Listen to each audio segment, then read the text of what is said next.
নমস্কার বন্ধুরা, আমার এই ছোট্ট চ্যানেলে আপনাদের সবাইকে স্বাগতম। আমি আজকে আপনাদের সম্পূর্ণ চিনি ছাড়া সুস্বাদু রাবড়ি বানিয়ে দেখাবো। আশা করি এই রাবড়ি বানানো দেখার পর আপনাদের ভালো লাগবে। তো রাবড়ি বানাবার জন্য সবার আগে একটা কড়াইতে দিয়ে দিচ্ছি হাফ চামচ ঘি।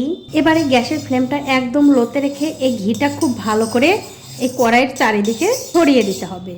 তো এই দেখুন ঘি কিন্তু আমি কড়াইয়ের চারিদিকে খুব ভালো করে লাগিয়ে দিয়েছি। আর এইভাবে যদি কড়াইয়ের মধ্যে ঘি দিয়ে রাবড়ি বানানো যায় তাহলে কিন্তু রাবড়িটা এই কড়াইয়ের গায়ে খুব বেশি আটকে যাবে না।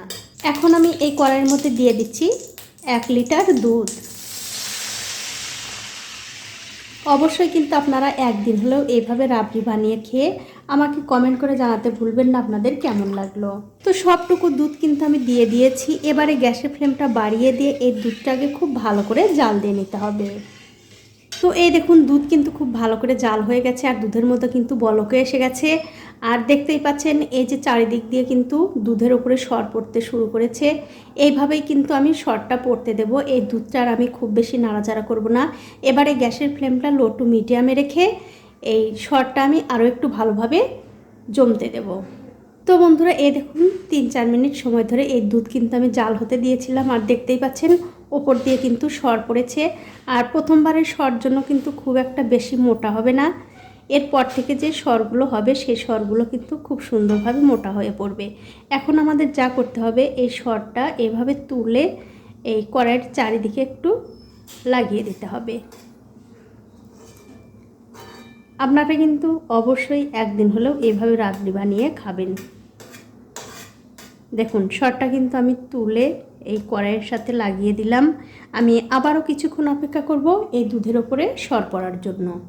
তো এই দেখুন বন্ধুরা 5 মিনিট সময় ধরে এই দুধ কিন্তু আমি আবারও খুব ভালো করে জাল দিয়ে নিয়েছি। আর দেখতেই পাচ্ছেন দুধের ওপরে কিন্তু আবারও খুব সুন্দরভাবে সর পড়েছে।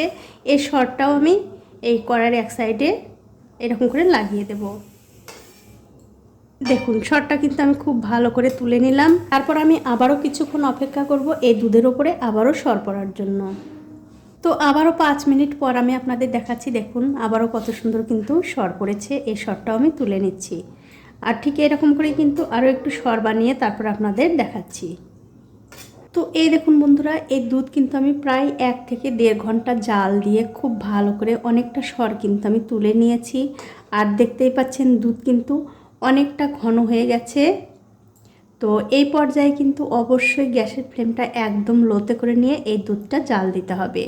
আর দেখুন দুধের মধ্যে কিন্তু আবারও খুব ভালোভাবে সর পড়ে গেছে। এই সরটাও আমি তুলে নিচ্ছি। আর এই যে দেখতে পাচ্ছেন দুধটা কিন্তু ঘন হয়ে গেছে। এই দুধটা জাল করে আমি আরও একটু ঘন করে নেব। তবে অবশ্যই কিন্তু এখন গ্যাসের ফ্লেমটা একদম লোতে রেখে এই দুধটা জাল করে নিতে হবে। তো এই দেখুন দুধটা কিন্তু আমি জাল দিয়ে অনেকটা কিন্তু ঘন করে নিয়েছি। এখন আপনারা চাইলে কিন্তু এর মধ্যে সামান্য একটু মিষ্টি দিতে পারেন, তবে আমি আজকে আর মিষ্টি দেব না। তো এই যে দুধটা দেখছেন এই দুধটা আমি একটু এই সরের ওপর দিয়ে এরকম করে লাগিয়ে দেবো। এতে করে কি হবে সরটা একটু নরম হবে। যখন আপনারা কড়াই থেকে এই সরটা তুলবেন তখন কিন্তু খুব ভালোভাবে উঠে আসবে। দেখুন এখন আমি গ্যাসের ফ্লেমটা বন্ধ করে দিয়ে একটু ঠান্ডা করে তারপর আপনাদের দেখাচ্ছি। তো এই দেখুন রাবড়িটা কিন্তু আমি খুব ভালো করে ঠান্ডা করে নিয়েছি। এখন আমি এর মধ্যে দিয়ে দিচ্ছি একটা সাদা এলাচ। এলাচটা কিন্তু আমি খুব ভালো করে গুঁড়ো করে নিয়েছি। আমি এই এলাচটা আগেই দিতে পারতাম, তবে মনে ছিল না, তার জন্য এখন দিয়ে দিলাম। অবশ্যই কিন্তু আপনারা যখন দুধটা জাল দেবেন তখন কিন্তু দিয়ে দেবেন। এবারে যে কড়াইয়ের চারিদিকে সরগুলো আমি লাগিয়ে দিয়েছিলাম সেইগুলো খুব ভালো করে তুলে নেব। আর আমার এই রেসিপিটা যে সকল বন্ধুরা ফেসবুক থেকে দেখছেন তাদের কাছে আমার একটাই অনুরোধ, অবশ্যই আমার এই পেজটিকে ফলো করে দেবেন। তাহলে যখনই আমি নতুন কোনো ভিডিও নিয়ে আসব সবার আগে কিন্তু আপনিই দেখতে পাবেন। দেখুন কত সহজেই কিন্তু সরটা উঠে আসছে। তো সবটুকু সর কিন্তু আমি কড়াই থেকে তুলে নিয়েছি।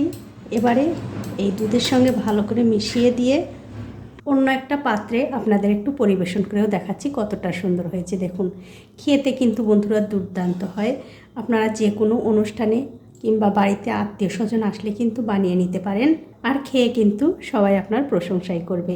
তো বন্ধুরা আমার আজকের এই রাবড়ির রেসিপিটা যদি আপনাদের চোখের ভালো লাগা থেকে মন পর্যন্ত পৌঁছে থাকে তাহলে অবশ্যই একটা লাইক, কমেন্ট আর শেয়ার করতে ভুলবেন না। আজ এই পর্যন্তই, দেখা হবে অন্য কোনো নতুন ভিডিও নিয়ে।